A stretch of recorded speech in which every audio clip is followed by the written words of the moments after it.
a construção do trabalho que vai ser o nosso TCC ao final do curso. Então, neste momento, todos vocês vão começar a construir uma base teórica próxima. Daqui 3 meses, então, nós vamos abrir o leque e aí vocês vão buscar outras bases teóricas. Mas, nesse momento, a gente tem que seguir o que nós estamos aqui trabalhando no curso. Então, o que vocês vão fazer? Até a nossa próxima aula virtual, que vocês já devem ter o calendário lá na plataforma, vocês vão escrever 3 laudas. A primeira lauda, vocês vão escrever quem são vocês, do ponto de vista profissional, ou seja, de onde vocês estão vindo, para onde vocês vão. Então, eu dei o exemplo aqui do Canígia, supondo, né, Canígia? Não sei se é certo ou não, mas a proposta é que, bom, Canígia, eu vou dar um exemplo de mim, tá? Então, se eu fosse escrever, eu ia dizer, eu sou professora Eliana, formada em Educação Física pela Federal de Uberlândia. Ao longo desses anos todos, eu trabalhei muito com a pessoa com deficiência, mas numa necessidade de conhecer um pouco mais, eu optei por me capacitar e fiz parte desse curso, realmente isso é verdadeiro, esse curso que vocês hoje estão participando, eu já fiz esse curso há 25 anos atrás, claro, com outro referencial, né? Então, vocês têm uma lauda para dizer sobre vocês. Segunda lauda, vocês vão responder, é como se fosse um título de um capítulo, o que são pessoas com deficiência e o que é a inclusão. Baseado naquele livro sobre discurso sobre a inclusão, vocês vão ler, nós teremos a oportunidade de debater e vocês vão fazer essa definição. Então, o que é a inclusão? Principalmente o que é a inclusão educacional. Uma terceira lauda, vocês vão escrever sobre esta disciplina, que o material já está na plataforma, e vocês terão hoje aqui um alargamento do debate, que vocês vão discutir sobre conceitos e atividade física para as pessoas com deficiência. Então, vocês vão ler o material da plataforma, com mais a aula da Bia, e com esse material da aula da Bia, vocês precisam pelo menos aí dois parágrafos. A partir daí, então, vocês efetivamente já estão construindo a base teórica de vocês. Nós vamos assim nas próximas aulas, e no segundo momento, então, nós vamos ampliar para que vocês continuem a construção teórica de vocês. Entendido até aqui? Tudo bem? Ok. A terceira lauda, Paola, é sobre a disciplina. Essa disciplina, conceitos e aplicação da atividade física, é a disciplina desse período, já está na plataforma com muito material teórico, né? Além desse material teórico, nós teremos aqui hoje uma excelente aula da professora Maria Beatriz, que vai estar aí ampliando essa discussão. Perfeito? Então, vocês têm aí 3 laudas para vocês escreverem durante um mês. Então, vocês têm aí um tempo bacana. Tem algum tutor aqui junto que me dê um oi se está aqui ou não? Bom, se tiver... Daniel, tutor de Divinópolis, está aqui. E acho que a Cíntia também está. Então, Daniel e Cíntia, fica aí na responsabilidade de vocês, então, e orientando os demais tutores, os alunos, nessa construção aqui dessa lauda. Perfeito? Okay. A Samara diz assim, Eliana, consegui achar o livro Discurso sobre Inclusão para comprar de segunda mão. Samara, não precisa comprar, só se você quiser, porque esse é um livro de distribuição gratuita e nós colocamos lá na plataforma o PDF. Quem está vendendo de forma, acho que até ilegal, porque é um livro de produção gratuita, tá ok? Mas nada como um livro mesmo, né? Para que a gente possa estar aí folheando. Ok. Muito bem, gente. Para nós darmos continuidade à aula de hoje, é o seguinte... A partir da segunda semana de maio, da terceira, né, que a segunda é Dia das Mães, eu vou estar indo aos polos orientar vocês na construção do trabalho de vocês. Como é que vocês vão conduzir até o final, atendendo um plano de trabalho que todos vocês vão construir. E, neste momento, nós vamos para esse embasamento teórico. E hoje eu tenho aqui a felicidade de ter a professora Maria Beatriz Rocha Ferreira, que é uma grande pesquisadora, que foi minha orientadora de doutorado, e isso eu tenho muito orgulho, porque nós ainda desenvolvemos muitos trabalhos conjuntos, e Bia tem uma carreira internacional de longa data, mas de muitos anos, desde quando eu fui aluna dela de doutorado, que a Bia já tinha aí um embasamento e uma relação internacional muito grande. E hoje ela está aqui como a professora. Eu não vou me estender muito, porque a nossa proposta nossa aula hoje é de 2 às 3h30, pontualmente, e que eu vou pedir à Bia, sobre o currículo dela. Eu acho que só de você saber que ela foi minha orientadora, né, algum tempo atrás, e pela representatividade internacional que a Bia tem no mundo inteiro, eu acho que ela tem uma bagagem que poucas pessoas têm essa conexão internacional, e eu tenho certeza que ela vai trazer bastante embasamentos. Como é que vai funcionar hoje? A Bia vai estar aqui com vocês, e se ela precisar de alguma coisa, com os tutores. Quando ela finalizar a aula, então eu retorno e nós vamos abrir com perguntas, tá bom? Então, vamos lá, Bia, obrigada mais uma vez pelo seu apoio, tenho certeza que vai ser de grande valia para todos os alunos. Se você, eu vou me ausentar, mas se você precisar, é só você chamar o Daniel, que ele vai te dar todo o suporte, tá bom? Então, agora é com você, Bia. Ótimo. Muito bem.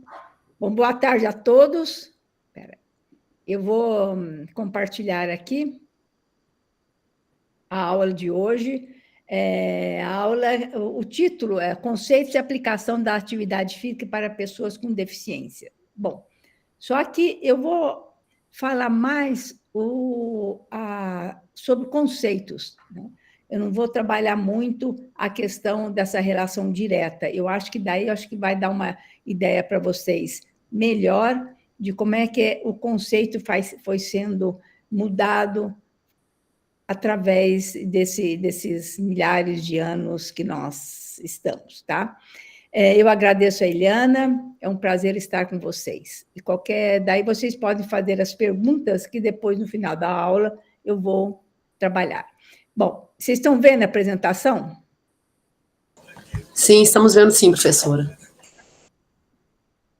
Bom, então é o seguinte, os temas que eu vou trabalhar, os tópicos são conceitos e definições, para ver como é que esses conceitos e definições elas são construídas, as mudanças sociais a longo prazo, que vão influenciando os conceitos e definições, existem marcos de conceitos sobre deficiência, marco histórico, uma breve introdução de uma teoria que a gente tem trabalhado, que dá um embasamento teórico para nós, grupos vulneráveis e minoritários, as mudanças processuais do que eu não posso e para o que eu posso, as redes influenciadoras das mudanças, que é uma ideia local, global e local, a ONU, as ODS, a pandemia, o que aconteceu, os objetivos de uma organização que chama Global Disability and Summit, que foi muito recentemente que eu recebi o material, e o e-book que nós estamos construindo. Bom, primeiramente, eu quero fazer uma diferença, o que significa conceito e definição. Acho que é muito importante, porque a maioria das pessoas não consegue entender direito qual a diferença de um e de outro. O conceito é uma ideia ou noção geral que representa uma classe de objetos, eventos ou ideias. Então, a gente tem uma ideia do que é uma cadeira, uma ideia do que é o pensamento, uma ideia do que é a lua. Então, é uma abstração que resume as características comuns de um grupo de coisas, né? Então, pode ser concreto o material, a cadeira, a mesa, a lua, né? Então, esses são conceitos que a gente vai dando, né, naquela palavra, muito mais concreta ou material, pode ser abstrata, né? O conceito pode ser abstrato ou não material. que é o amor, ódio, classe social, etc. Né? Então, é mais fácil a gente definir alguns conceitos materiais do que os conceitos abstratos. Os conceitos são mais difíceis e mais complexos, né? Porque existem mais interpretações, mais influência daquela palavra, daquele conceito. Então, os conceitos de uma pessoa têm um importante efeito também sobre suas percepções da realidade. Às vezes, as pessoas brigam por questões... Bom, eu entendo que amor seja isso, né? O outro entende outro, ou ódio isso. Então, fica assim naquela confusão, porque as pessoas têm conceitos diferentes, né? Então, a gente tem que até achar o que é o comum para poder ter um maior entendimento sobre aquele que a gente está estudando, que a gente está trabalhando, enfim, né? Então, é importante de entender essa. A definição, ela é uma declaração precisa e clara do significado de uma palavra, do que se estende ou se mede uma coisa. Por exemplo, então, as 3 tipos de definições. Definição da palavra ou nominal, por exemplo, quando a tradução de uma língua para outra, está lá, casa, house, em inglês, né? Então, essa é a definição da palavra. Então, isso daí, ou nominal, isso é um exemplo, né? O que significa aquela palavra, o que significa casa, o que significa isso. Definição conceitual é mais complexa, é o que nós trabalhamos na questão da deficiência, da atividade física, do mundo, enfim, que nos cerca, né? Então, é a definição desse conceito que a gente está entendendo sobre aquele assunto, né? É bem mais difícil. Muitas vezes a gente fica mais no conceito do que na definição, porque a definição, veja bem, é uma declaração precisa e clara do significado de uma palavra. E a outra é do processo de medida operacional, por exemplo, está ali um exemplo do carro, como funciona o motor do carro. Então, a gente descreve o funcionamento do motor, as engrenagens, enfim. Quando a gente compra uma máquina, no nosso mundo de hoje, a gente está muito em volta com essas definições processuais ou operacional. Tudo hoje tem uma descrição daquilo que o aparelho funciona, ou que enfim. Então, existem áreas que são áreas muito, por exemplo, na engenharia, eles usam muito a medida, né, ou essa definição operacional. Na nossa área, a gente trabalha com o quê? Com pessoas, né? Então, a gente trabalha muito com essa mais abstração, com essa definição conceitual do que é a deficiência, como é que lida com essas crianças, que tipo de atividade que é importante para aquela criança, o que é uma classe de alunos que tem deficiente e não deficiente. Então, a gente trabalha com muitos conceitos conceituais,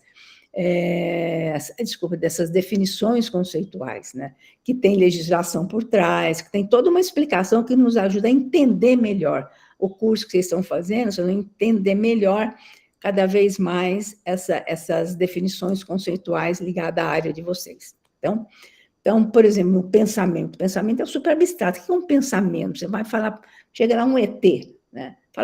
Descreve o que é um pensamento. Então, o conceito de pensamento é uma ideia geral que abrange a capacidade mental de processar informações, por exemplo. Mas quando você vai definir o pensamento, tem que ser uma coisa mais precisa, mais clara, né? Como descrever esse processo mental de processar as informações. Veja que vai envolver muito mais informações da medicina, neurologia, de tudo isso, para entender o que é o pensamento. Você vê como é complexo, nós vivemos num mundo complexo, o ser humano ele é complexo, e vivemos num mundo complexo, né? Bom, então, quando a gente pensa na questão, né, da inclusão, acessibilidade, atividade física, a gente tem que entender que houve um processo de mudanças sociais a longo prazo, até chegar aonde nós estamos. Então, teve um passado, teve uma história atrás de nós, para chegarmos, né, aonde nós estamos, né? Então, a pessoa com deficiência, mesmo antes falava assim, pessoa portadora de deficiência, agora se fala pessoa com deficiência, porque todas essas mudanças, por trás, tem toda uma discussão teórica, são conceitos diferentes, né? E a gente, para chegar onde nós estamos hoje, gente, teve muita gente que estudou, muitas leis, muitas pessoas, organizações, ONGs, né, que influenciaram essas mudanças. Não foi algo que aconteceu, né, tão rapidamente. Se nós pensarmos na Antiguidade, na Idade Média, a deficiência tinha uma visão muito negativa. As pessoas que eram deficientes eram consideradas como punição ou um sinal de fraqueza, né? E as pessoas eram as pessoas eram excluídas, eram marginalizadas, e não que a gente não seja hoje também as pessoas são excluídas, mas num nível muito diferente do que era na Idade Média, né? A pessoa com deficiência naquela época não tinha direito nenhum, ficavam nos cantos, nas casas, era um horror. No século XIX, início do XX, né, a medicina, ela deu um boom, que começaram os tratamentos, essa visão médica de tratamento, de como tratar esse deficiente, como recuperar, né? Isso tudo, ela deu uma outra visão, uma outra forma, mas ainda naquela época, as pessoas, as crianças, eram institucionalizadas, e muitas delas ficavam escondidas dentro de casa, né? Eu lembro que eu morava em Ribeirão Preto, na época, a gente sabia que, olha, o irmão de um colega nosso, tinha uma irmã que era deficiente, nunca saía, nunca a criança, nunca vimos. E eram meninos assim que a gente convivia na escola, fora da escola, mas era como se fosse um segredo, e a gente não era também permitido ir na casa, porque não ia.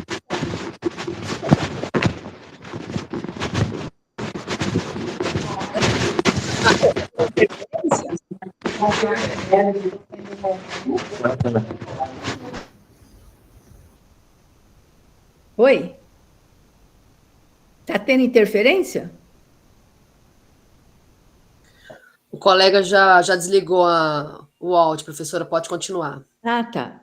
Então, no século XX, né, o movimento dos direitos humanos, essa questão começa a se pensar na igualdade de oportunidades, né, começa a existir uma mudança de paradigma.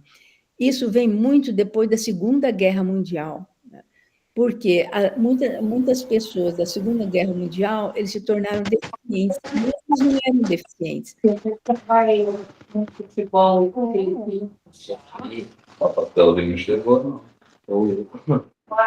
Marcos, o sódio está aberto, Marcos.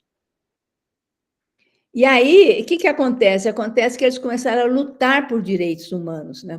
Por outros tipos de direitos que antes eles tinham e, de repente, vão para a guerra e voltam sem direito nenhum. E aí começa uma mudança, grupos, organizações. Tem gente com... Marcos, desliga o seu fone.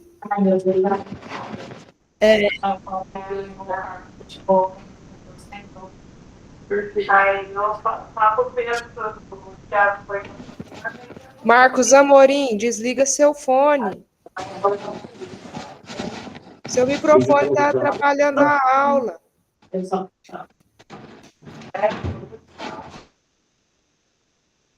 Bom, enfim, né? Então, hoje, no final do século XX e XXI, né? Então, as organizações internacionais, elas tiveram uma ação mais ativa, né?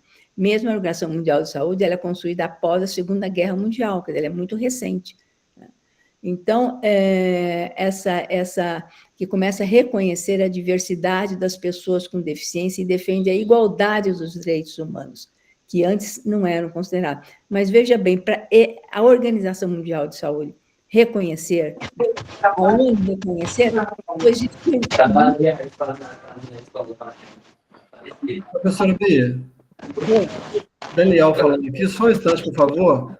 Eu não sei se a Eliana está nos escutando, para ela desligar o áudio do aluno, eu acho que ele não está conseguindo acompanhar a gente, o áudio dele está ligando. Eliana, se você estiver acompanhando a gente, por favor.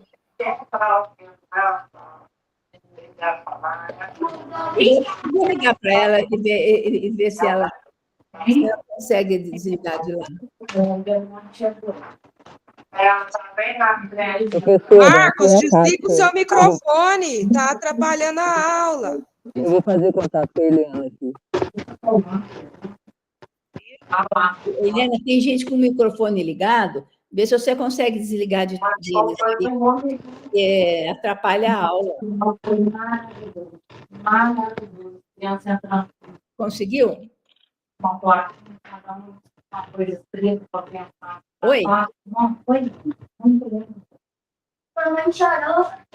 Helena? Professora Eliana, desliga o áudio do Marcos Amorim. A gente está pedindo, mas ele não escuta, está atrapalhando a aula toda hora. Do Marcos, que ele não desliga. Pronto, desligou? Desligou? Sim, Desliguei. Desligou. É ótimo. É porque eu também não estou vendo vocês, porque quando eu coloco na tela cheia, eu não consigo ver vocês, mas eu consigo ouvir. Bom. Ok. São as coisas da tecnologia, mas a gente vai se ajustando. Claro. Mas, então, assim, para chegar a essa definição que hoje a gente trabalha, da Organização Mundial de Saúde, da ONU e tal, teve um processo anterior, né, de brigas, confusões, de gente que vai para a rua, principalmente vai acontecer isso nos Estados Unidos, na Europa, esse pós-guerra deu uma mudança muito grande, né? E também influenciou no modelo social, quer dizer, entender que a deficiência não é mais um problema da pessoa, ou só da família, mas é uma questão social, que requer mudança na sociedade para garantir a acessibilidade e a inclusão.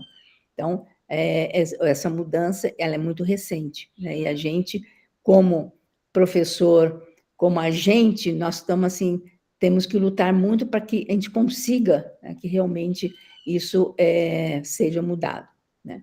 Então, vamos falar um pouquinho desse sociólogo que ajuda um pouco a gente a entender todo esse processo de mudança. Primeiro, ele vai falar o seguinte, que a nossa sociedade é a sociedade dos indivíduos e não sociedade em indivíduos. Significa o seguinte, que nós fazemos parte da sociedade. A gente tem o poder para fazer as mudanças naquilo que cabe nós mudarmos, né? Mas só que essas mudanças vêm de longo prazo na sociedade, né? A gente começa lá na Idade Média até chegar hoje, houve uma mudança, mas é uma mudança, né, processual, uma mudança que muita gente foi influenciando, e nós, como agentes, como professores, temos condições de mudar naquilo que a gente consegue mudar, né?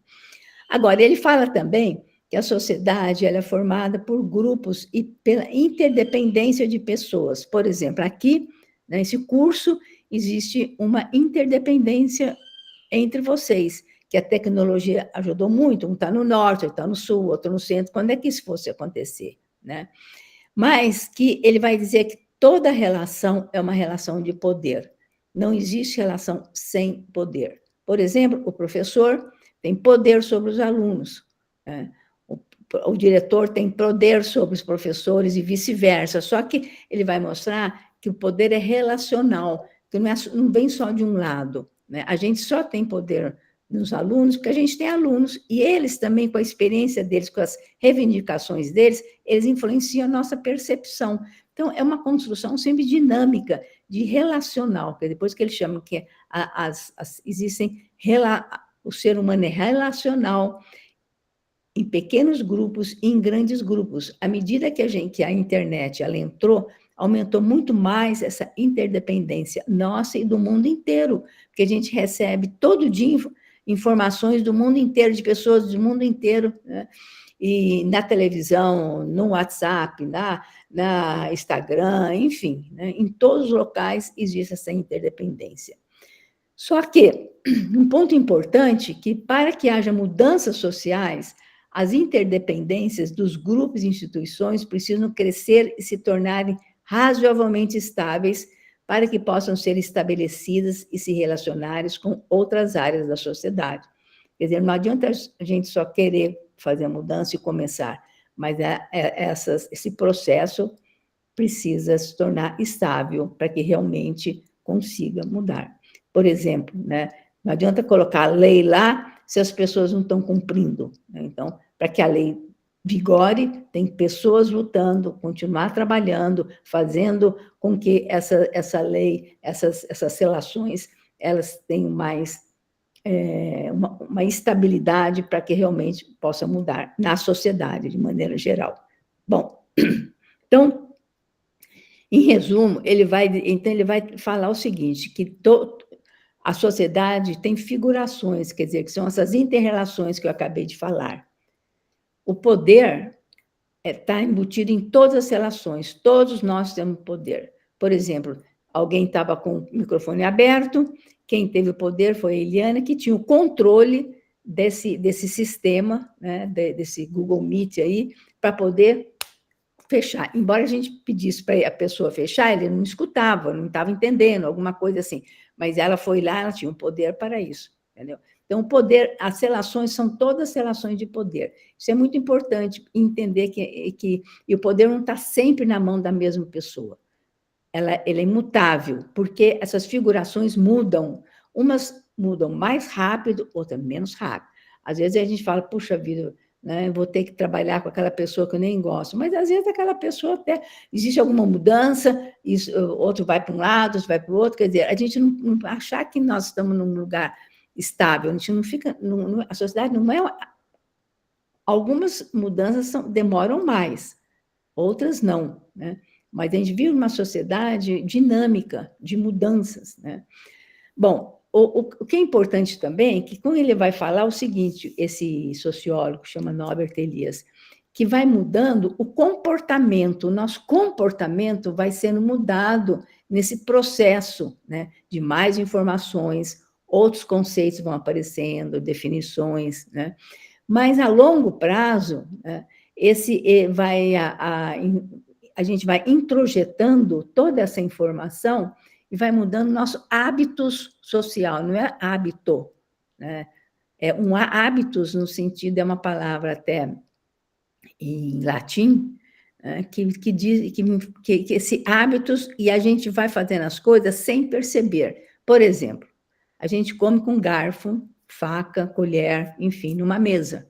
Isso tudo, né, demorou muitos séculos para a gente introjetar esse comportamento. Você senta numa mesa e come assim, né?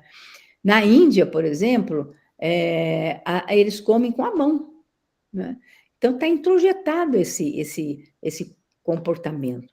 Eu e a Eliane tivemos há pouco tempo na Índia, aí, como nós fomos visitar lá uma celebração, estavam todos comendo com a mão, mas eles sabiam que nós, né, no Brasil, nós não comíamos com a mão, né, e outras pessoas que estavam lá. Então, eles usaram uma colher para a gente comer aquele alimento com a colher, né?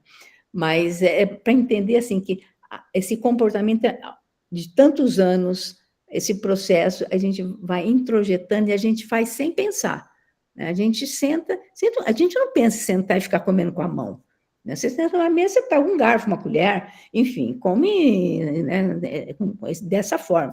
A escola hoje, né, bate o sinal, ou hoje nem bate sinal, mas sabe aquele horário, as crianças entram, né, se bate o sinal, não sei, mas ela sabe que aquele horário é para entrar na sala de aula, sentam na carteira e começam a aula, vem o professor. Então, isso tudo já está introjetado, né? Mas isso demorou muitos anos para isso tudo acontecer. Bom, então, uma questão também que ele fala muito forte, né, que é que ele mostra que essa conexão forte entre as alterações da estrutura social e as mudanças do comportamento, né, porque, veja, a estrutura social vai mudando e também a estrutura do nosso pensamento, a forma de nós sermos, né, elas vão avançando em patamares. Ele diz o seguinte, uma das formas, uns mecanismos, né, foi através da introjeção da vergonha, repugnância e controle, principalmente do autocontrole. Por quê? A gente se sente, às vezes, em vergonha, fala, puxa, que vergonha que eu passei, né, naquela situação. Quer dizer, essa vergonha é uma coisa que foi aprendida, né, que no passado, lá na Idade Média, aquele comportamento, a gente poderia fazer aquilo e nem ser considerado envergonhoso, né? Então, a pessoa fala, puxa vida, eu vi um deficiente e eu me senti com vergonha de sentir pena, por exemplo. Quer dizer, por quê? Porque e não dentro de um aspecto de possibilidades, de diversidade, enfim. Então, esse processo da vergonha é muito interessante, porque algumas culturas, a vergonha ela é tão fortemente introjetada, em outras menos. A repugnância é a mesma situação. Então, ele vai dizer que muitos mecanismos eles usaram para introjetar através da vergonha e repugnância, e esse, principalmente o autocontrole. A gente tem um autocontrole hoje muito maior do que antigamente. Né? Então, ele vai dizendo que, aos poucos, a gente vai ter um autocontrole, vai ensinando a criança a ter autocontrole, o jovem ter autocontrole. Todo mundo é igual? Evidentemente que não. Né? Existem muitas diferenças, né? Mas a tendência da sociedade foi muito mais nessa direção. Bom, agora vamos falar um pouquinho o que são os grupos vulneráveis e minoritários. Os grupos minoritários têm conotações do diferente, quando a gente pensa nesse grupo, de numericamente menor, e de poderem perder a própria identidade por serem vitimizados por processos de controle e homogeneização. Um exemplo que a gente tem, né, são as minorias étnicas, religiosas, linguísticas, indígenas, imigrantes. A gente vê que, dependendo do governo que muda, né, o impacto é muito maior nesses grupos minoritários. A gente mexe, a gente vê, principalmente a questão indígena, né, as casinhas deles, a casa de reza sendo queimada, né, não quererem mais que eles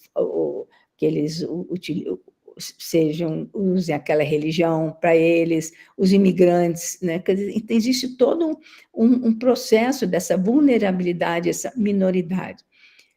Eles são minoritários porque eles são considerados em menor número. Os vulneráveis, na verdade, são todos, né, também. Não são necessariamente em menores números. Exemplo, os idosos, hoje, eles são considerados vulneráveis. Por quê? Vulneráveis porque eles dependem do outro. Tem uma maior dependência do outro. A criança, a mesma coisa. Tem dependência do adulto, tem dependência da sociedade, tem dependência muito maior da estrutura social. As mulheres em situação de violência, a mesma situação. Elas não são nem, podem ter, comparado com todas as mulheres no mundo, no país, na cidade, elas são em menor número, mas elas são consideradas vulneráveis, porque elas vão depender muito mais do outro. A pessoa com deficiência, com certeza, ela está dentro de um grupo vulnerável, porque ela vai depender da família, vai depender do entorno, da escola, vai depender do Estado, vai depender de situação da saúde, de uma forma diferenciada, por isso que ela é vulnerável. Populações em situação de rua, enfim, né? Então, ambos os grupos estão sujeitos à discriminação e vítimas de intolerância. Então, essa ideia dessa vulnerabilidade minoritária. Então, eu acho que é até melhor a gente usar grupos vulneráveis, que são todos, né? Embora a questão linguística, vocês vão dizer, olha, a partir de 1500, que o Brasil, os portugueses chegaram, e outros grupos, né, europeus, especialmente os portugueses, eles exigiram que nós falássemos português. Quer dizer, os indígenas, eles não podiam falar a língua deles. Eles eram massacrados, eles eram... e a sensação não era ensinada na escola, a escola era só... Então, a gente fala português, gente, à base de muito sofrimento, de perdas de línguas indígenas. Não é só a perda, mas um sofrimento de não poder ser utilizada a própria língua. Hoje, eles estão tentando reivindicar, revitalizar, é um outro mundo, né? Mas a perda foi muito grande. Todos falam português, mas hoje estão entendendo que é importante também respeitar as línguas deles. Bom, na questão da deficiência, foi muito interessante que, anos atrás, nós fomos num congresso lá em Nebraska, nos Estados Unidos. E aí, então, a gente conheceu esse grande pesquisador chamado Himmer, que as pesquisas desde 1999, naquela época, ele começa a trabalhar a pessoa com deficiência, mas ele começa a entender a variabilidade biopsicossocial populacional, porque antes a deficiência era vista como a principal, e depois ele mostra que, olha, sim, ela existe, mas existe uma diferença de variabilidade biológica, por isso, o psicológico e social. Por isso que duas pessoas com o mesmo tipo de deficiência, elas respondem diferentes, elas têm uma resposta diferente, elas se adaptam de maneira diferente, elas não só na questão biológica, mas na questão psicológica e social, porque são pessoas diferentes, como nós, às vezes até gêmeos univitelinos, eles têm respostas diferentes para uma mesma situação, né? Então, entendeu também que eles são seres relacionais, quer dizer, um depende do outro e depende das estruturas, existe essa relação de poder e autonomia relativa para gerenciar e influenciar. Nós temos, e também os deficientes também, a nossa autonomia, ela é relativa, porque a gente não tem poder sobre tudo, mas a gente tem, dentro da nossa relatividade, a gente tem condições de fazer as mudanças e influenciar o meio. Mas o mais importante de todo, que todos discutem, mas dessa variabilidade biopsicossocial foi, assim, um grande boom na época de entender, né, que a gente deveria tratar as pessoas com a mesma deficiência, entender o processo de cada um e as diferenças que existem entre elas. Bom, então, dentro desse processo, na questão da escola, da atividade física, né, quer dizer, esse processo do não posso para eu posso, gente, como eu falei, tem toda uma trajetória histórica. É eu dependendo do nós, e nós dependendo do eles, que seria o Estado, né? Então, esse conjunto eu, nós, eles, é muito importante da gente entender, para ver como é que esse dinamismo ele existe. O eu vai depender do eles, vai depender do nós, o nós vai depender do eu, vai depender do eles, enfim. E essas mudanças vão acontecendo dependendo do conjunto desses diferentes atores. Então, veja bem, que estão aquelas crianças, né, na escola, que é um exemplo das leis de diretriz e base nacional, né, cujas leis aconteceram no Brasil e em outros países também, porque uma influência de vários outros países, de várias outras organizações que influenciaram, e o Brasil foi signatário dessas mudanças internacionais. E isso vai acontecer nas leis brasileiras, que as leis brasileiras acontecem aqui, mas acontecem em outros lugares também, e todos são signatários, né? No esporte, impressionante como o esporte deu um boom, né, nesses últimos anos. Bom, agora, toda essa influência não veio assim só desses organismos, mas começa a existir uma mudança na percepção da estética. A essência e percepção do belo, do feio, do sublime, também vai sendo mudado, né? Esse tipo de conhecimento sensorial, sensitivo e metafísico também está sendo mudado. Hoje em dia, por exemplo, o metafísico, que é a espiritualidade, quantos cardiologistas a gente recebe no YouTube falando sobre a importância da espiritualidade para a saúde? Antes a saúde, a espiritualidade não tinha nada a ver. Eram dois mundos diferentes. Hoje, quem está trazendo muito essa discussão são os próprios cardiologistas, começam a perceber, né, que aquelas pessoas que tinham até uma maior espiritualidade, elas tinham um tratamento melhor, elas tinham uma relação melhor com a própria saúde, né? Então, a ética também vai mudando, né? A plenitude, o bem-estar, a ideia de felicidade, de alteridade, de reconhecimento do outro, né? Então, tudo isso vai sendo influenciado, né?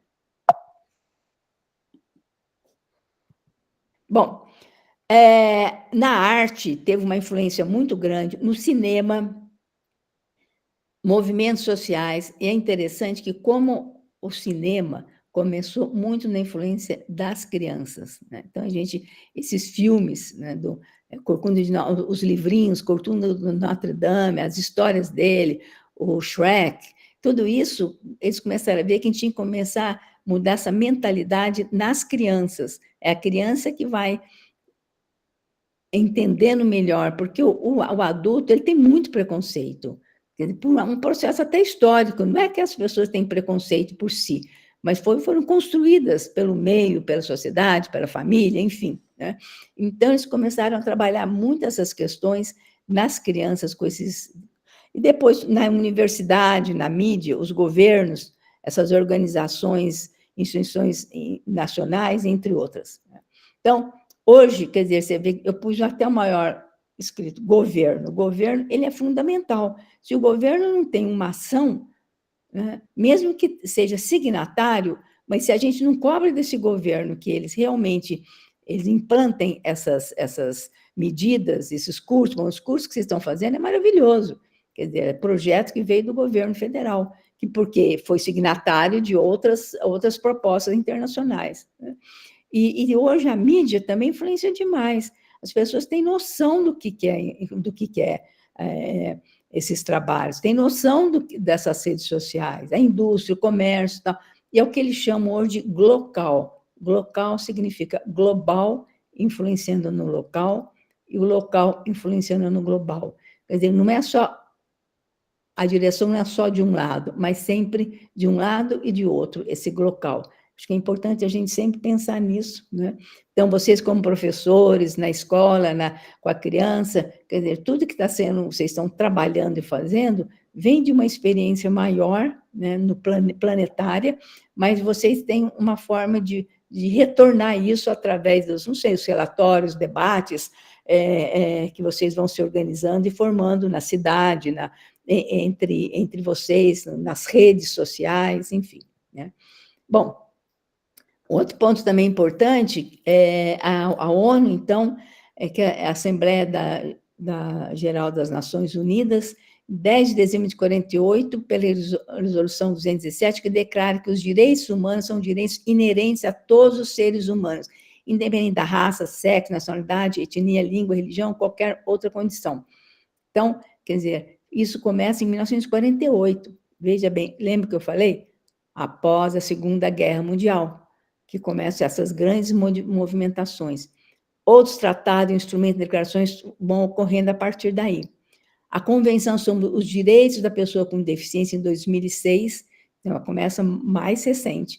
O Brasil foi signatário da Convenção, do seu protocolo desde 2007, e ratificou os 2 documentos em 2008.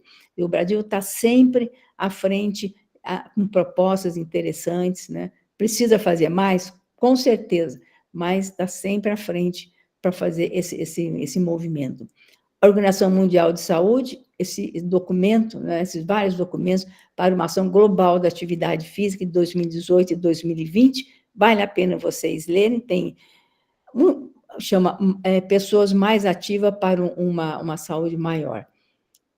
Em geral, esses documentos, eles são traduzidos, eles são feitos em inglês, traduzidos em algumas línguas, mas, no nosso caso, muitas vezes eles traduzem para o espanhol, entendendo que nós podemos ler espanhol. Isso é uma briga, mas, assim, muitas vezes, como não tem verba, como um número maior de pessoas vem de países de língua espanhola, então eles traduzem para o espanhol. Então, infelizmente, isso que acontece. Mas, pelo menos, tem um acesso maior, nós podemos, com um pouco de esforço, ler os documentos em espanhol. Da Conferência das Nações Unidas sobre o Desenvolvimento Sustentável, de 2012, foi no Rio+20, países membros, de acordo com... E daí começa a questão que eu vou falar um pouquinho mais sobre os Objetivos do Desenvolvimento Sustentável, que chama ODS, que começa em 2012, e depois é uma proposta da gente atingir toda a sociedade até 2030. Porque estão pensando que não vamos dar conta, nós vamos em 2025, ainda estamos lidando com situações tão básicas. Então, esses são os objetivos. Acho que vocês já devem conhecer. O primeiro é a erradicação da pobreza. Vê que como a gente está longe. Fome zero e agricultura sustentável. Saúde e bem-estar é onde nós, como professor de educação física, podemos atuar mais na questão de saúde e bem-estar. Educação de qualidade, é o que vocês estão fazendo, quer dizer, cada vez curso, especialização, mestrado, quem for indo, né, quer dizer, é uma educação de qualidade para implantar a ideia dessa nova educação. A igualdade de gênero, isso é uma briga, né, que em vários setores, mas a importância da gente trabalhar na questão da igualdade de gênero. Depois, água potável e saneamento, é importante para a sociedade, evidentemente, mas a gente não tem uma influência tão direta, né? O 7º seria a energia limpa e acessível. 8, trabalho docente e crescimento econômico, com certeza, né? A questão da deficiência passa aí, porque é um direito do trabalhador, do trabalho, de abrir mais trabalhos para eles, e o crescimento econômico nessa área. A indústria, inovação e infraestrutura, a gente não tem uma ligação tão direta. Redução das desigualdades, com certeza, né? Quer dizer, com a educação você tem, é um processo longo, mas essa reeducação da desigualdade, ela passa inegavelmente pela educação, né?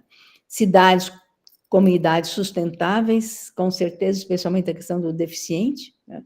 Quer dizer, se as cidades elas não são sustentáveis, as comunidades, quer dizer, o acesso o transporte, a forma de mobilidade, isso tudo cabe a nós, professores, não diretamente, mas quem puder ir trabalhar junto na prefeitura, com os gestores, enfim.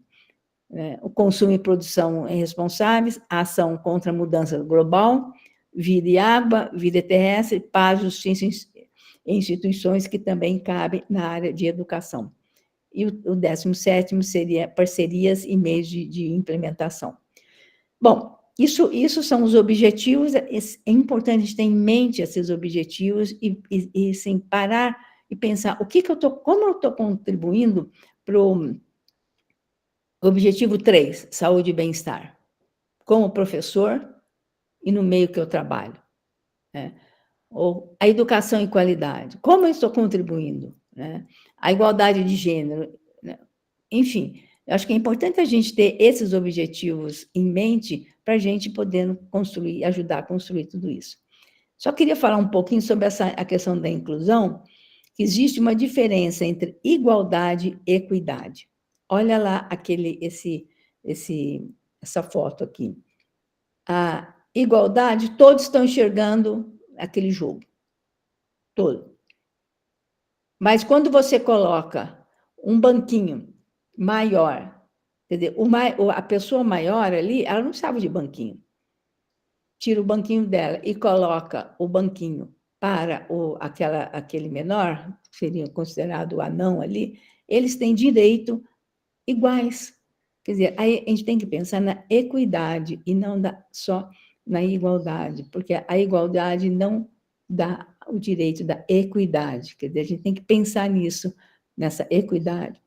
Então, tem que pensar na ideia de, quando a gente pensa em inclusão, reduzir a inequidade, o prazer, melhoria do prazer, a sensibilidade, sermos mais sensíveis, as emoções nos jogos, a infraestrutura, pensar numa infraestrutura na equidade, os programas também de inclusão, de audiodescrição, que vocês não passaram, com certeza a Eliana vai trabalhar com vocês, na questão da língua de sinais, na questão dos esportes, tudo isso ligado à questão da atividade física, governamentais e da sociedade civil, né? Então, isso é importante, quer dizer, os direitos humanos passa por tudo isso. Tem aqui também algumas definições da Unesco, que vai falar o seguinte: cada aluno importa igualmente. É disso que se trata a inclusão. A inclusão exige transformação, quer dizer, transformação nossa, transformação do outro, transformação da família, da escola, de todos. Então, precisa existir uma mudança de paradigma na filosofia e na prática da educação, para longe de a escola que eu estudei, né, naquela época a gente falava primário, secundário, eu lembro que tinha classe A, classe B, classe C, Quer dizer, era uma escola de tamanho único.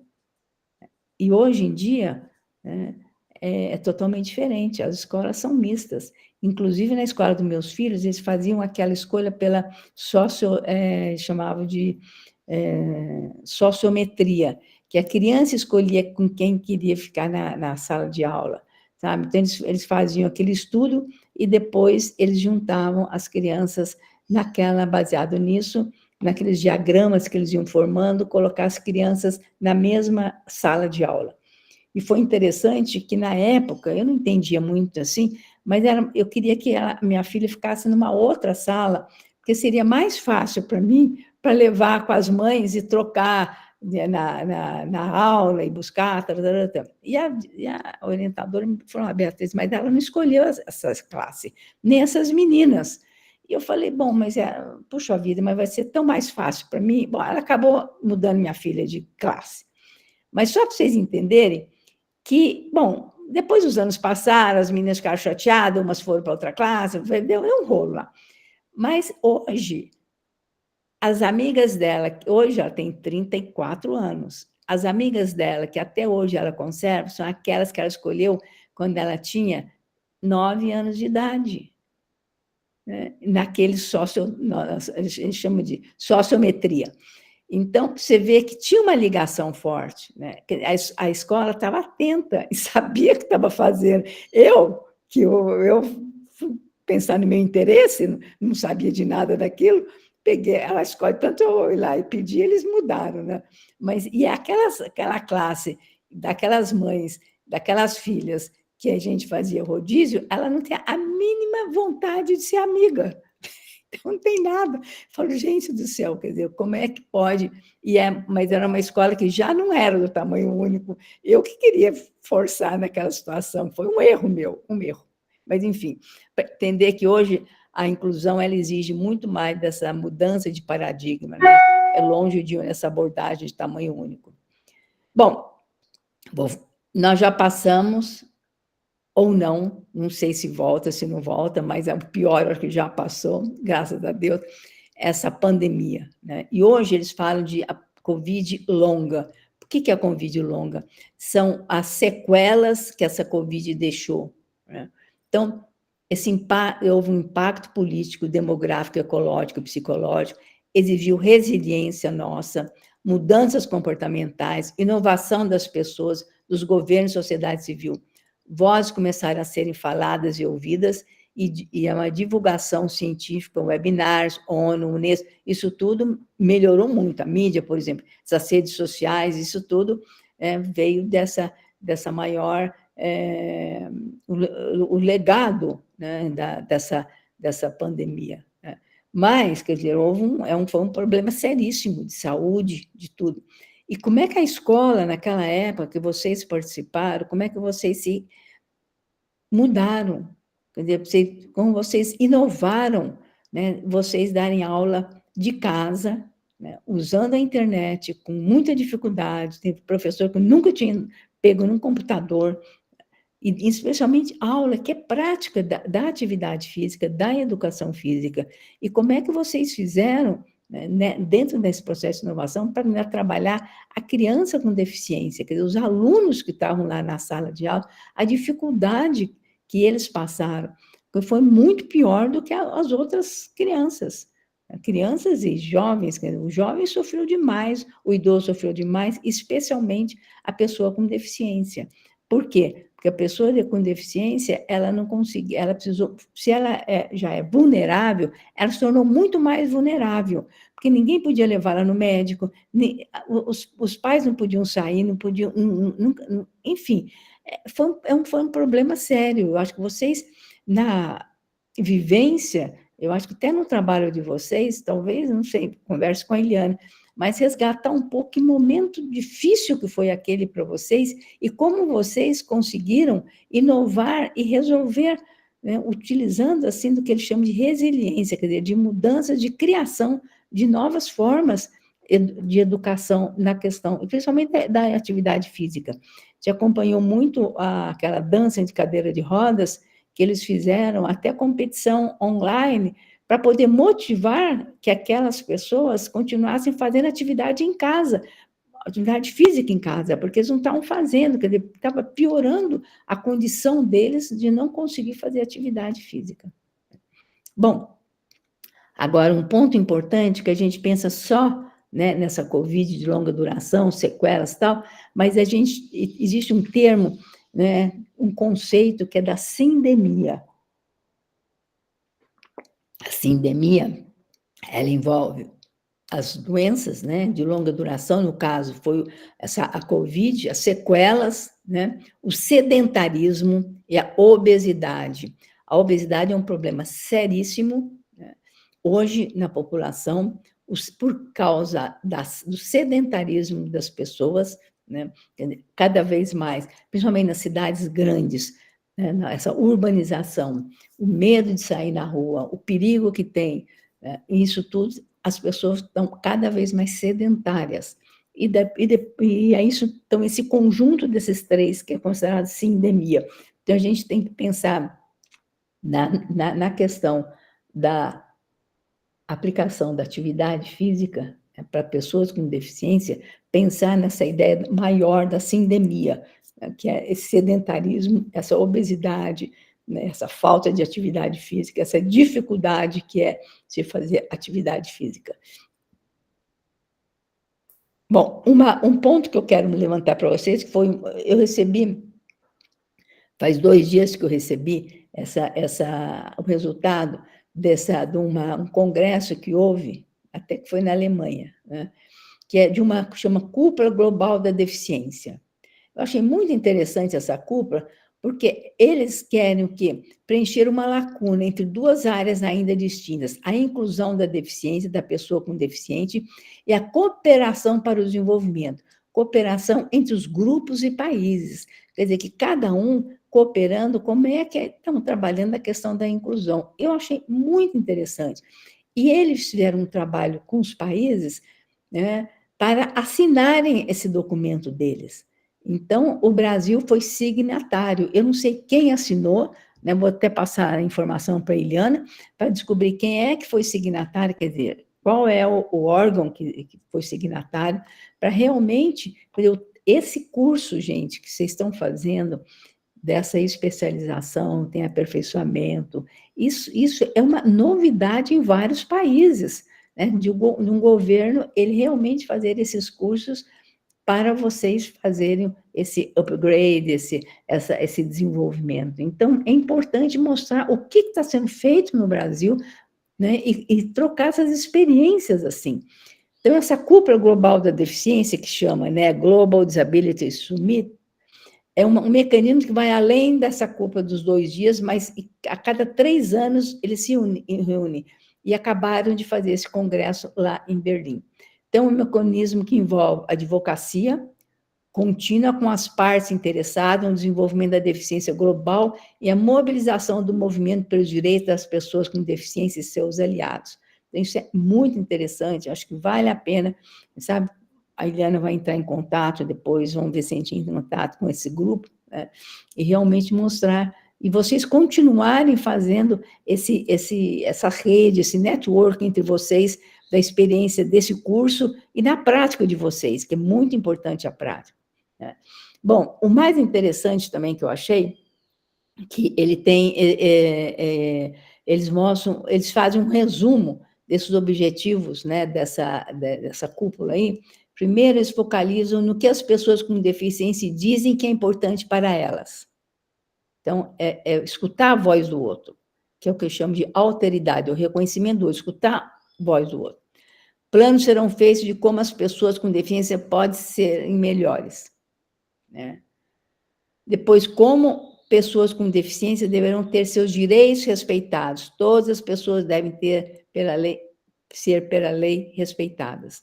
Quer dizer, isso é muito importante. Então, assim, esse daí são 7 objetivos, né? O outro é os países que os países devem assumir a responsabilidade, prometendo lidar com as questões que impedem a inclusão de pessoas com deficiência. Quer dizer, o que está impedindo? É a questão só financeira? É uma questão porque o país não tem condições, né? enfim, né, precisa assumir essa responsabilidade. País incluir pessoas com deficiência no trabalho internacional. Quer dizer, as pessoas com deficiência e os gestores que estão trabalhando têm que ter uma articulação mais internacional para poder cada vez mais trabalhar nessa direção, quer dizer, um trocando ideia com o outro, um ajudando o outro, né? E a importância do país na área e divulgação do trabalho, né, que eles querem, e coletar novas informações e visualizar novos planos no país e outros países, né? Bom, eu acho que a Eliana deve falar com vocês o que eles... Então, lá tem, assim, esses objetivos com várias páginas, não sei o que... Mas tem também, se vocês olharem nessa figura, está escrito assim, easy read. Easy read significa leitura fácil. O ano passado, quando em Juiz de Fora fizeram aquele evento, tinha uma professora lá da Espanha que eu aprendi, né, que eu não conhecia, ela falou muito dessa leitura fácil. Leitura fácil é você pegar aquela forma de complexa de falar, com conceitos mais difíceis, não sei o quê, e você transformar numa linguagem acessível para as pessoas. Hoje em dia, as pessoas, se você der um calhamaço para as pessoas lerem, elas não vão querer mais ler, tá? Não estão acostumadas com essa mensagem rápida, então eles estão transformando toda por exemplo, esses objetivos globais, não sei o que, isso daí lá tem umas 20 páginas explicando cada item, como se faz, dentro de uma leitura fácil. Então, essa transformação é muito importante, principalmente para pessoa com deficiência, idoso. O idoso, ele precisa dessa leitura fácil para captar, porque ele já está com mais dificuldade de compreensão, ele tem mais dificuldade, tem mais lerdeza, então a gente precisa utilizar muito essa coisa da leitura fácil, né? Existe uma forma de fazer, não é só fazer uma síntese, não, existe uma forma de uma estrutura, né, o pessoal que normalmente trabalha com isso é o pessoal da linguística, é o pessoal do jornal, né, o pessoal da televisão. Eles começaram, na Espanha, ela estava explicando que o governo está dando muita verba para desenvolvimento da leitura fácil na televisão. Por quê? Para atingir um maior número de pessoas, para atingir especialmente os idosos. Então, a ideia dessa leitura fácil é bem interessante. Então, esse grupo, né, eles fizeram a última declaração deles, né? Então, a ideia é que... Mãe, outro dia eu peguei uma jarra lá em casa com as taças de casamento, coloquei tudo pra gente comer. Depois tive que guardar tudo. Ô, Cíntia, Nem convidou a gente para a festa. Pois o outro entrou aí.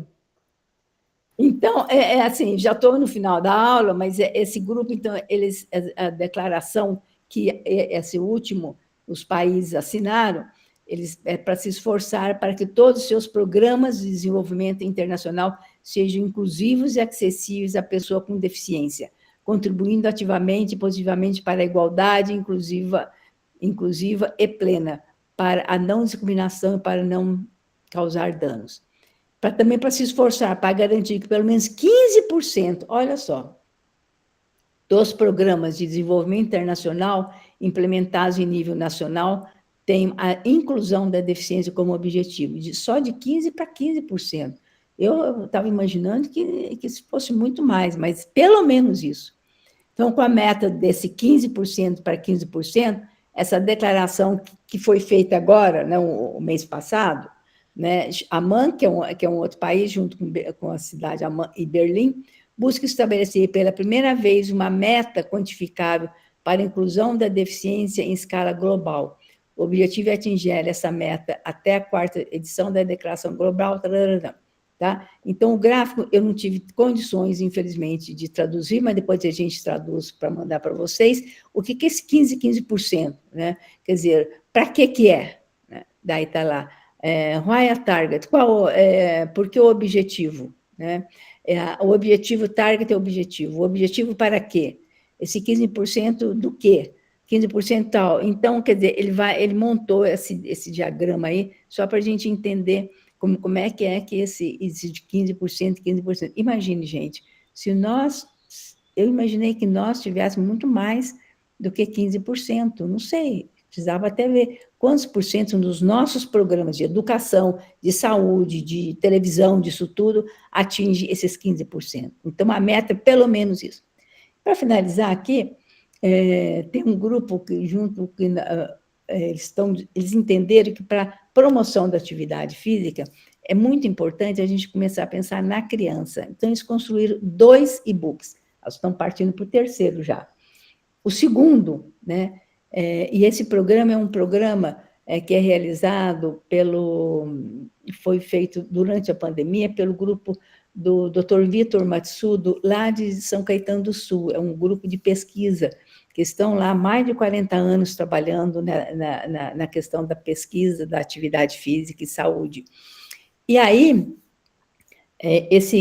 nós fizemos esse livrinho, chama O Desafio do Agito, e o Agito na Inclusão. Né? Esse personagem de cadeirante, ele desde o primeiro aparecia, mas nesse Agito na Inclusão, na historinha, a gente construiu um pouco diferente, né? E falou mais na questão dos alunos reivindicarem que na escola não tinha uma rampa para essa criança descer, não tinha também, e depois eles queriam, aí a professora, ela faz uma programação de educação física, de fazer o vôlei sentado com ele. Também eles quiseram fazer a dança em cadeira de rodas, nós introduzimos a dança em cadeira de rodas. Na dança, ela colocou todo mundo nas cadeiras de rodas para poder ter a sensibilidade do que é dançar numa cadeira de rodas. Na plateia tinha uma criança que ela era cega, mas daí uma pessoa faz audiodescrição. Então, isso tudo já está nesse Agito na Inclusão, nesse segundo livrinho.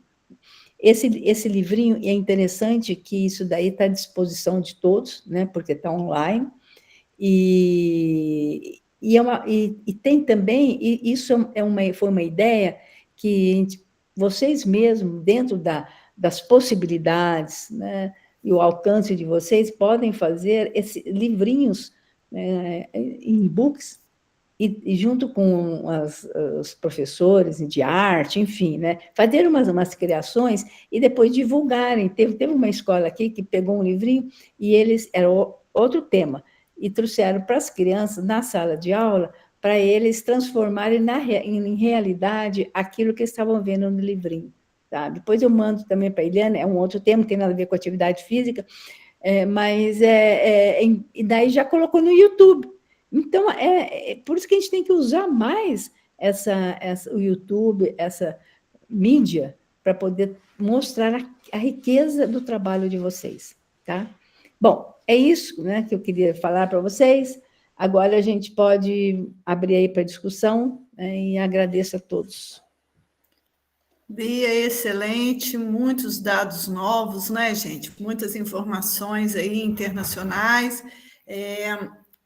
Esse é um curso de especialização, mas ele tem, sim, um diferencial, e nós queremos que todos vocês saiam aqui capacitados, em especial para aquelas pessoas que almejam depois fazer um mestrado, doutorado. É isso. Muito bem. Alguém gostaria de fazer alguma pergunta, um comentário? Vocês tanto podem colocar aí no chat, como vocês podem, sim, pedir o microfone. Comentários. Temos ali muita gente agradecendo, Bia, dizendo que foi uma excelente aula, mas um cachorrinho latindo aí, além da festa. Queremos saber se nós temos aí algum comentário, gente.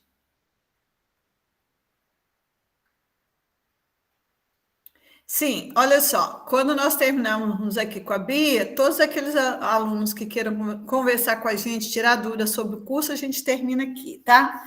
Bom, Bia, enquanto as pessoas vão ali, né, digerindo tudo que você falou, eu queria fazer só um comentário, que nós estamos trabalhando uma relação de inclusão que até pouco tempo a gente estava ali falando da inclusão das pessoas com deficiência. E esse curso ele vai abranger muito essa questão, mas que a gente vive num mundo globalizado, então não dá mais, né, para a gente pensar só na inclusão da pessoa com deficiência sem olhar para o lado e pensar na sociedade como um todo. E aí eu queria te ouvir um pouco mais, quando você fala aí também da inclusão do idoso, e principalmente dessa fala facilitada, o quanto isso aí é importante nesse processo.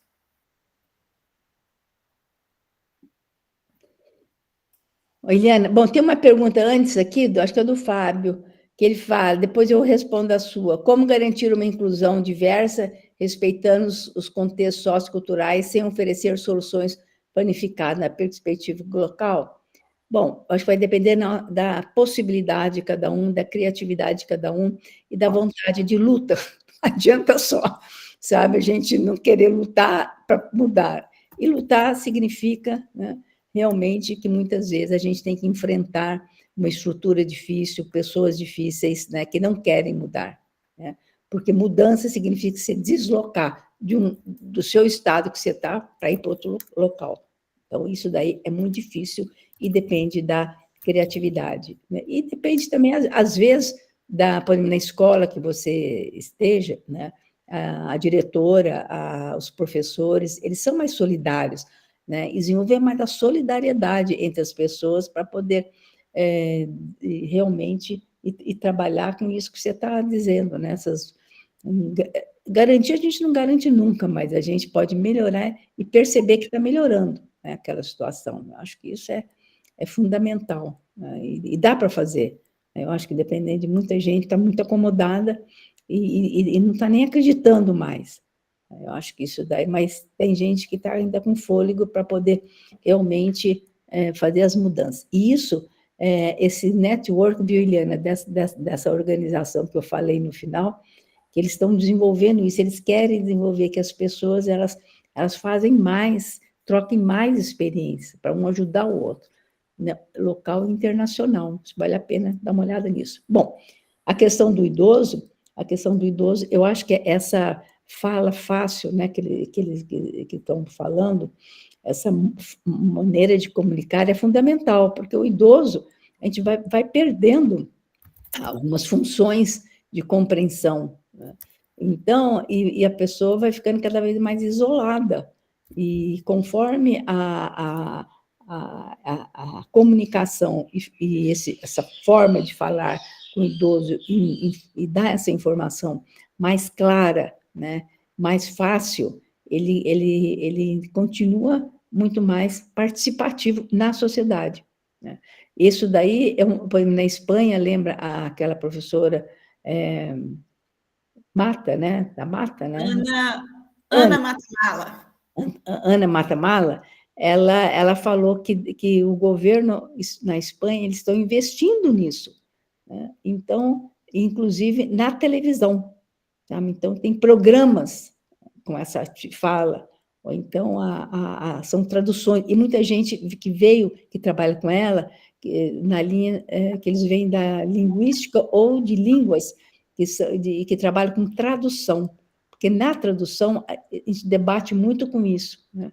Porque mesmo nós, né, quando a gente vai traduzir, fala, nossa senhora, isso aqui não tem nem significado na nossa língua. Então, você tem que transformar aquela forma de falar de uma forma mais acessível para o deficiente, para o idoso, e para todos nós mesmo, né? Muitas vezes, comunicação é tudo, né? Como diz o Chacrinha, lembra do Chacrinha? Acho que a pessoa é meio jovem aí, né? Mas ele falava, né? Quem não se comunica, se estrumbica. Ele tinha umas expressões bem assim, dessa linha da comunicação muito engraçada. Ô, Bia, nós temos uma última pergunta aqui, para a gente cumprir o horário. Tem do Alexandre, que ele faz aí... Bia, não, já tem 2 pessoas a mais. Gente, só para a gente cumprir o horário, eu vou abrir primeiro para quem levantou a mão, mas eu queria que vocês fossem breves, tá bom? Então, vamos lá.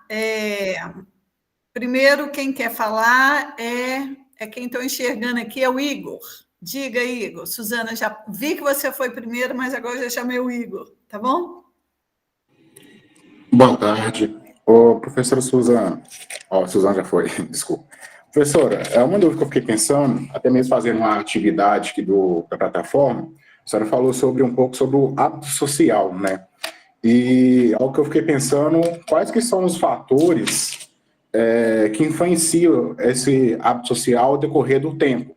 Por causa que um exemplo é que eu vejo aqui na minha cidade, por exemplo, que quando a gente anda na rua, vai a algum local com uma pessoa com deficiência, eu vejo olhares diferentes para essa pessoa. Eu acredito que nos locais têm essa visão de pena, de dor, de compaixão ali. Aqui na minha cidade tem muito isso.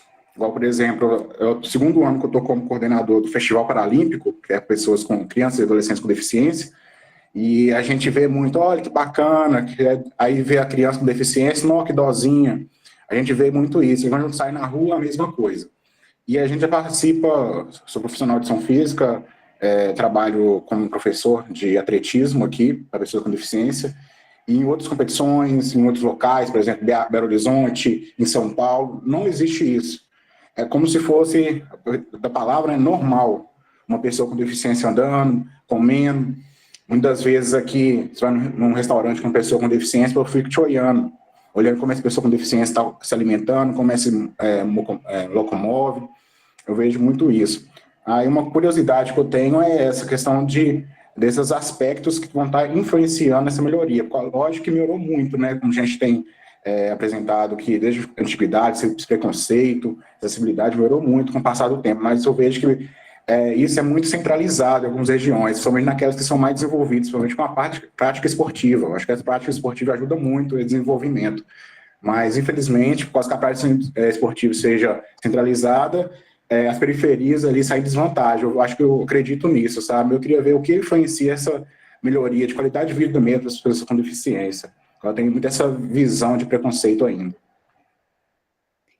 Bom, o Igor, o hábitus social, que é em latim, né? Ele vai falar que essa mudança de comportamento precisa de séculos. Por isso que melhorou, mas ainda não melhorou totalmente, como você está dizendo, né? Então, as influências, elas vêm de diferentes formas. Por exemplo, a escola, né? Trabalhando com os pais, os coleguinhas, né? Trabalhando com os coleguinhas, né? A mídia, né? Por exemplo, isso que você falou, você pode fazer um YouTube, né? com colegas que tem um debate, entendeu? Então, isso tudo que vai movimentando a sociedade para poder a sociedade tomarem mais consciência, né? E um mecanismo que foi muito utilizado, que eles falam, quer dizer, pode pensar de forma negativa ou não, a questão da vergonha. Muitas pessoas hoje sentem vergonha até de pensar que sentiu dó do outro, entendeu? Porque fala, puxa vida, eu não deveria estar sentindo isso, mas cai a ficha. Quer dizer, a ficha tem que cair dentro da gente, né? A questão do preconceito, a questão do outro, assim, porque aí é o começo de uma mudança, de você aceitar mais. Essa aceitação é um processo, não é fácil, porque se a gente veio de uma sociedade dos iguais, você não veio de sociedade dos diferentes, né? Como se todo mundo fosse igual, né? Quem era diferente cai fora.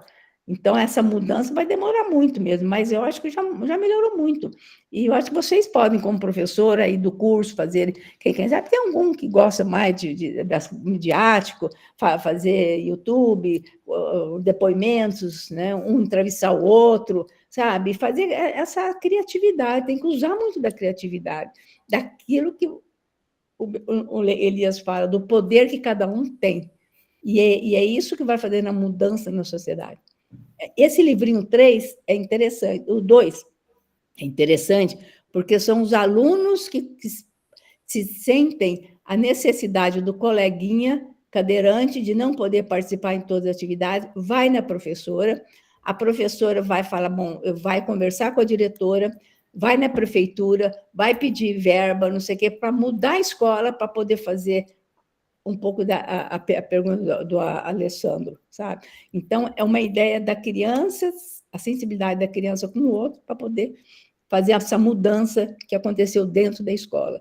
Porque não adianta esperar que a prefeitura vai fazer, que a Secretaria de Educação vai fazer, não, se não tiver uma iniciativa também nossa, né, de tentar mudar um pouco. Muito bem. Agora vamos ouvir a Suzana. Boa tarde, pessoal. Professora, a minha pergunta, a minha fala tem relação com a do Alexandre também, que a nossa realidade, desde que eu me entendo como aluna, professora, eu sei que a educação física passa por dificuldades de materiais, espaços, e hoje eu estou professora na educação infantil, né? E tem um espaço completamente reduzido, não tenho materiais, hoje eu não tenho alunos com deficiência física nem visual, mas eu tenho maior público de crianças autistas, né? E tem a questão sensorial, e a gente se depara com vários obstáculos, né? Então, assim, é ter ainda a esperança, o que cabe a nós, até onde a gente pode ir, porque a gente vai atrás, gestor não dá a importância que devida, né? Então a gente fica meio assim, né? Estou só eu aqui, lutando contra um sistema todo. Realmente é muito difícil. A gente mora num país assim complicado, né? Em algumas áreas as escolas têm muitas possibilidades e tem escolas que não tem nada. Escola pública, principalmente da periferia, onde mais precisa de uma infraestrutura melhor, não tem, né? Eu acho que é uma luta constante, até desanimador. Mas tudo que a gente faz, a gente tem uma realização, sabe? Se não tiver nada, porque com certeza dentro da escola vai existir professores que vão trabalhar de forma integrada, outros não. Tem gente que detesta atividade física, que não faz nada, né? Tem professores, tem colegas. Eu lembro quando eu dava aula, nossa senhora, eu falava que quero fugir disso tudo, sabe? E outros não, outros vinham, colaboravam. Vai depender muito também um pouco da influência que a gente tem na direção. E no bairro também, né? Tem bairro que é de periferia, mas um bairro é interessante, às vezes pode fazer um movimento, um mutirão, alguma coisa, quer dizer, algo tem que ser feito, né? Eu sei que o Estado ele está pecando muito, tem muitos que falam, não, eu acho que o Estado ele é obrigado a fazer isso, com certeza, eu acho que o Estado ele é obrigado a fazer, mas se não está fazendo, tem que forçar com que ele faça, né? Que a prefeitura ela ajude mais, enfim, né? É uma luta constante, né, da gente, né? Como pessoa, como formador de opinião também, né? Não ficar só na sala de aula, mas formador de opinião, formador no bairro, junto com... muitas vezes a gente não tem nem quer, acha que a prefeitura está do outro lado, nem quer ter acesso ao vereador. Vereador, gente, o vereador do bairro, ele deveria lutar pela gente, independente de que partido eu seja. Olha, pois ele não está representando o bairro, o vereador ele deveria estar ali junto com a escola, junto com a saúde, junto com tudo isso, para poder realmente ajudar a fazer as mudanças. Ele sozinho, muitas vezes, é uma voz única lá dentro da Câmara, mas, pelo menos, é um acesso que é um representante nosso junto à prefeitura, né, à educação. Enfim, eu sei que não é fácil, mas com certeza vocês podem fazer muito mais do que, né, podem fazer. E junto entre vocês mesmos, formando esse grupo da especialização, né, fazer YouTube, trabalhar, enfim. É ir para a rua, né, como diz, sair na rua no sentido até figurado, né, sair através da mídia, através das vozes de vocês, para poder tentar fazer essas mudanças. Muito bem, Bia, só para complementar aí, porque a pergunta da Suzana é a mesma do Alexandre, eu não sei se você vai se lembrar, mas nós tínhamos aula com o historiador, que é o Edgar Dedeca, um amigo pessoal da Bia, e o Dedeca dizia uma coisa que eu acho que é extremamente importante, que ele dizia o seguinte: a história não acontece ao mesmo tempo, no mesmo lugar. Então, quando nós temos aí algumas regiões que já avançaram no processo de inclusão e já estão lá no processo de acessibilidade, nós temos ainda muitas pessoas que estão lá no processo da adaptação. E é essa relação que se torna cada vez mais difícil, né, esse processo. Agora, como mudar, Suzana e Alexandre? Bom, primeiro é um processo, né? Então, provavelmente, essa mudança, vocês podem nem pegá-las, mas vocês são agentes transformadores. E, para isso, tem que estar numa relação de poder. E, quando vocês vêm... o primeiro passo é a formação de professores, é o que vocês estão fazendo aqui, num sábado, às 3h30, ensolarado, e todo mundo está aqui nesse debate. Isso já mostra que tem um grupo diferenciado que realmente quer fazer diferença. Agora, quando você tem mais informações, quanto mais você é capacitado, mais você tem elementos para estar tentando fazer a diferença. Agora, não é fácil, ninguém diz que nós não ganhamos a mais por termos essa responsabilidade maior, mas são seres humanos que precisamos mudar esse processo de outros seres humanos mesmo, né? Muito bem, gente, nós vamos encerrar aqui, o debate seria longo, eu queria muito agradecer a presença da Bia, espero que a Bia possa estar em outros momentos e que esse debate nós só estamos começando, né? E aí, para finalizar, o Alexandre quer falar. Diga, Alexandre, acho que a gente não te respondeu, né? Boa tarde, professora. Boa tarde a todos. Desculpe pela voz, já sem voz durante a semana. Chega sábado. Alguém colocou no grupo qual seria a próxima aula, qual a data. Eu não vi a resposta. Alguém poderia dizer qual é a próxima data nossa, próximo encontro? Alexandre, peraí, só um pouquinho, deixa eu só finalizar aqui com a Bia, para me despedir, agradecer, e aí eu vou passar algumas informações para vocês, tá bom? Foi um prazer estar com vocês, boa sorte, e eu estou aqui. Né? Ideia sempre é bom, né? A gente pode trocar ideias, e quem sabe, Liana, faz um network aí, eles começam a fazer vídeos, né? Usar a criatividade. Bia, olha, só para finalizar aqui, é sempre bom assim quando a gente atua e depois tem um retorno, muitos elogios, pessoal pedindo sua aula aí para o YouTube, vai para o YouTube do NGIME, mas o Fábio coloca aqui, olha, sou psicólogo, estou muito feliz com o curso, parabenizo nossos professores e tutores pelo apoio diário. A gente fica feliz porque realmente há um grupo, né, trabalhando para que o curso seja significativo para vocês. Beijos, Bia. Vocês me esperam um pouquinho. Tchau, Bia. Bom descanso. Bom fim de semana para todos. Obrigada.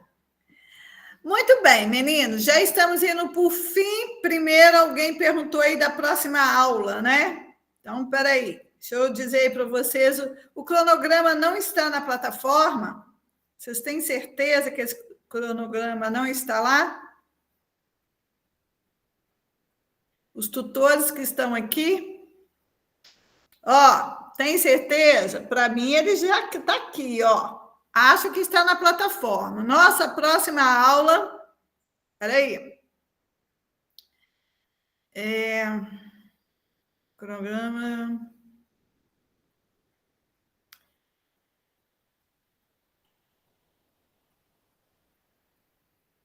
Pessoal, se eu não estou enganada... mas nós vamos postar lá, tá? Nossa próxima aula é dia 10/5. Porém, provavelmente, nas próximas aulas, 10/5, cadê Divinópolis? Cadê os alunos de Divinópolis? Tem alunos aí de Divinópolis?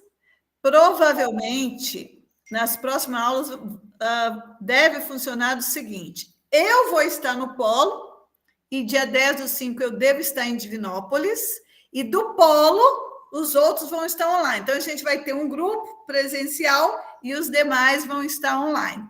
E cada aula vocês terão um professor, sabe, com um debate muito rico. Eu tenho certeza que vocês vão sair desse curso aqui, pelo menos com bastante embasamento, ok? Muito bem, da aula nós já encerramos. Quem vai para a festa aí, quem já preparou as taças e os salgadinhos, já podem ir, que estão liberados. E agora... Foi a Cíntia falou das taças. Cíntia, gente, que a gente vai. Foi a taça que eu usei essa semana, mas eu já guardei, era só para jantar com meu marido. Pois, muito bem, a minha já está aqui, tá, Cíntia? Gente, olha, obrigada. Eu vou ficar aqui agora para tirar todas as dúvidas que vocês tiverem de tudo, tanto administrativamente como de conteúdo. Estou aqui à disposição de vocês. Aqueles que precisam preparar as taças, se tiver que ir, bom final de semana, até dia 10/5, tá bom? Beijo para vocês. Então, vamos lá, vou começar com a Suzana. Diga, Suzana. Professora, na última aula, você passou uma tarefa e eu queria saber onde a gente posta, como é que faz, porque eu realizei. E a mesma da próxima aula, onde a gente vai postar, para quem envia. Quem é seu tutor, Suzana? Cíntia. Cíntia, por favor, a Cíntia ainda está aí, né? Cria para mim na disciplina de conceitos, ok? A aba... eu acho que eu falei, acho que quem estava, eles esqueceram. Cria a aba para mim na disciplina de conceito, para que todos postem para mim. E, Cíntia, aproveita, é bom que está ficando gravado aqui. Cria para mim já a disciplina de plano de ação. No plano de ação, vocês... peço ao Rodrigo para criar para mim a disciplina plano de ação, e no plano de ação... Os alunos precisam... É lá que eles têm que postar as laudas das escritas, que é lá que eu vou estar lendo e discutindo com vocês. Tá bom? Essas laudas, gente, então vocês têm 3 laudas para colocar. Na próxima semana, vocês vão ter mais uma. E aí vocês vão... E é ali que eu vou lendo. E quando eu for presencialmente, que eu vou discutir com vocês o que vocês estão escrevendo. Perfeito? Tá então, bom, criar Suzana? O plano de ação. Isso, na disciplina plano. Então, são 2 coisas, né?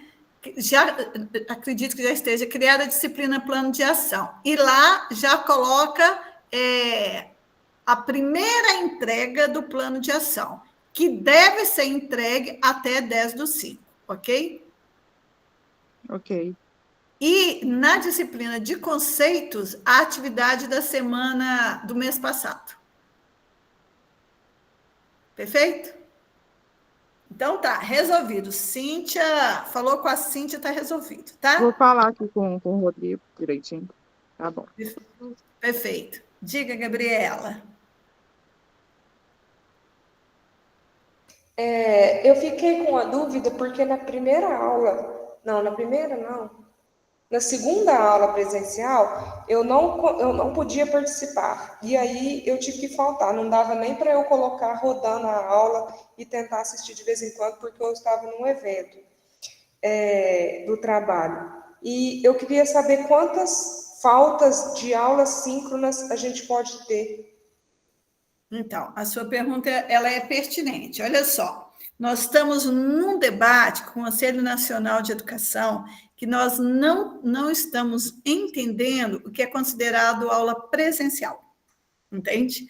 Porque o entendimento da CAPES, que aula presencial, segue meu raciocínio, a aula presencial é aquela de corpo presente, e que a aula síncrona não se sabe se vai ser considerada aula presencial ainda. Nós estamos esperando essa resolução. O certo é que, presencialmente, vocês precisam ter pelo menos 75% de presença, ok? Presta atenção, hein, Gabriela? Se a aula síncrona ela é considerada aula presencial, então você já tem uma falta, ok? Então, você pode ter 15 faltas. Mas como ainda não tem esse entendimento, o que nós esperamos, viu, Gabriel? Nós esperamos que vocês, mesmo que você não veio, que você assista a gravação da aula, porque o importante é esse debate. E sobre essas frequências, a gente, nesse primeiro momento, até passar a Semana Santa, está todo mundo ajustando, né? Ajustando horário, ajustando. E aí, quando passar em maio, nós vamos estar passando todas as informações para vocês. Mas, olha, claro que nós queremos bem a presença de vocês, mas nós sabemos que as aulas aos sábados sempre vai acontecer algum imprevisto com um ou outro. Vocês devem evitar os casamentos e as festas de sábado, pelo menos uma vez por mês. Mas claro que a gente sabe que isso é plausível de acontecer, tá bom? Mas o importante é não deixe de assistir a aula que está postada. Sim, eu já assisti. Na verdade, eu fiquei preocupada que eu não podia estar no evento presencialmente. Uhum.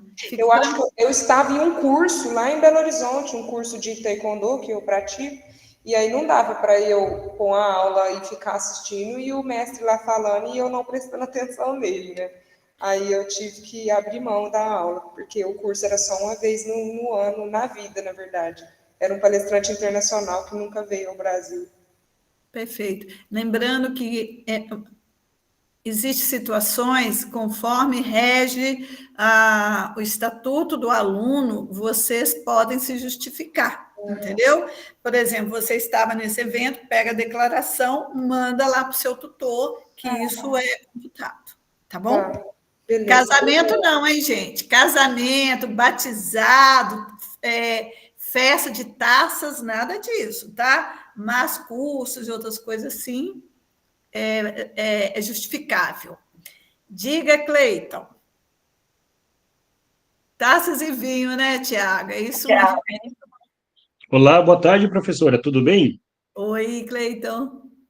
Então, tá bom. Viu? Referente à frequência, a lista de presença, como que está sendo feito? Ela está ali, você viu lá no chat? Eu não vi, porque foi tanta coisa.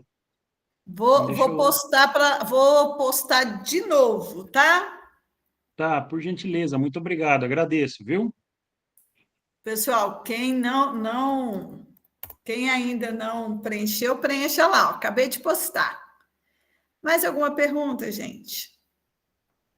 Bom, então eu tenho uma pergunta para saber. Evaldo, já vou te passar a palavra, mas em pouquíssimas palavras, eu gostaria de saber se o curso está atendendo o que vocês vieram buscar. Eu vou perguntar para quem eu estou enxergando aqui, tá? E a primeira pessoa que eu enxergo é a Suzana. Suzana, sim ou não e por quê? Professora, pode repetir a pergunta? Se o curso está atendendo o que vocês vieram buscar.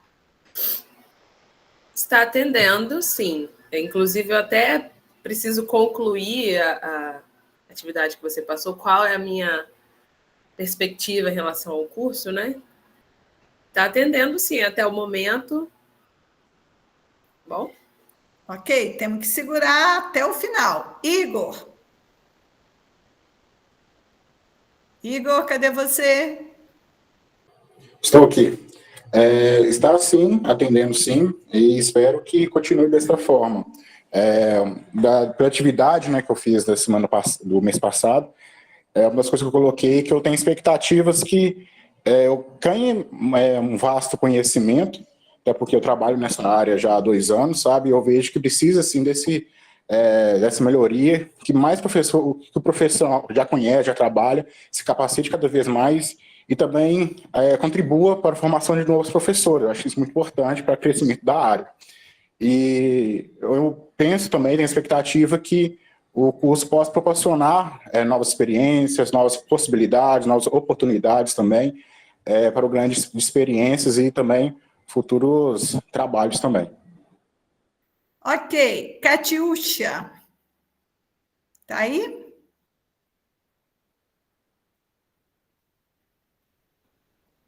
Será que ela formou as taças também? Muito bem, gente. Então, por aqui encerramos. Tenho certeza que a aula aí foi interessante para vocês. Bom final de semana, bons estudos. Dúvida, vai dialogando, mandando mensagem, nós estamos à disposição. Perfeito? Beijos para vocês e até dia 10 de maio. Tchau, tchau.